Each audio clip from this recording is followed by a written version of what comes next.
ever since we were freshmen, ever since we stepped foot on campus, we're like, when we're seniors, we're going to do something special. We know we have the group to do it, and we know that if we play the way that we know we can play, we can win games, and we can leave a special mark for Quincy Notre Dame. 3 Tri-State football teams earned Elite Eight berths in the fall of 2013. Of that group, Quincy Notre Dame reigns as the most pleasant surprise. Now, from day one of this season, Bill Cannell liked to refer to this year's Raider crew, the first to qualify for the state quarterfinals since 2004, mind you, as a group of no-names. Blue-collar guys who played bigger than the sum of their collective parts. Now that's a nice quasi-accurate mythology and certainly a great motivational rallying point.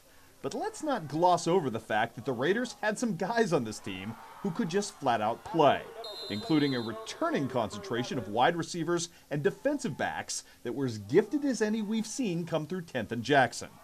Not coincidentally, both of those groups were headlined by Jordan Chapel, a multi-talented, evolutionary relative to his program player who helped further the necessary changing face of Raider football. With the teams that we now play and with the spread offenses that we have to go up against, kids like Chapel being able to match up with another team's best player and know that we're going to be able to take that player away. And again, at the end of the day, as we would call him, Chappie is his nickname. Chappie was the guy that we would go to.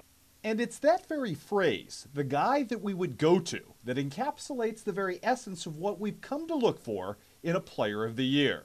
Of all the worthy candidates in Tri-State football this season, no one was more go-to in more ways than Jordan Chapel. Not only did he affect all 3 phases of the game itself, but perhaps just as importantly, he affected the very culture of his program. After 22 years of being a head coach, I'll tell you this: leadership of a football program, from the players part of it, goes a long way. And if you go back over the teams, the great teams that we've had here over those 22 years, the years that we've got, the great leadership from captains and senior leadership, and Chapel's that one of those guys. Again, if I go back over 22 years and you say, hey, name one kid that went over and above the call of duty to make sure we had great leadership his senior year, Chapel's going to be one of those guys I'm going to mention right off the bat. The underclassmen, they look up to us seniors and us captains, and they expect us to lead us in good ways on and off the field. And they expect us to show them how to win games, show them how to make a block, show them how to catch a ball, show them how to run the ball and carry it right. I mean, it all comes down to fundamentals and looking up to the captains and seniors. That's the character sketch. What does a Player of the Year look like by the numbers, you may ask? Well, from a receiver standpoint, try 35 catches, 666 yards, a clip of 19 per snare, 10 touchdowns, and the absolute absence of doubt as to just who's getting the football in a pivotal moment. Jordan had a great way of getting open, a great way of running routes, a great way of finding an open spot in a zone coverage, and he just did a lot of great things. Even after he caught the football, when you look at the average yards per catch of him getting down the field and making a big play out of it. Was there something exciting about knowing that it was 3rd and 6 and the ball had a very good chance coming your direction? I feel like all of our receivers, if it was a 3rd and 6 or longer or anything like that, we wanted the ball in our hands. And the past years we've been run oriented, and I feel like this year it gave something for the fans to watch. Defensively, Jordan Chapel's all-state free safety work netted 70 total tackles, the equivalent of an extra linebacker, and tied for the area lead in interceptions with 8. I mean, it's something that I've had since grade school. I mean, I love hitting people. I love being physical with people. I love coming up and making the big play, helping the guys out and gang tackling. I came up there when we go to 5-4 with two corners, and I play outside back, and I loved every second of it.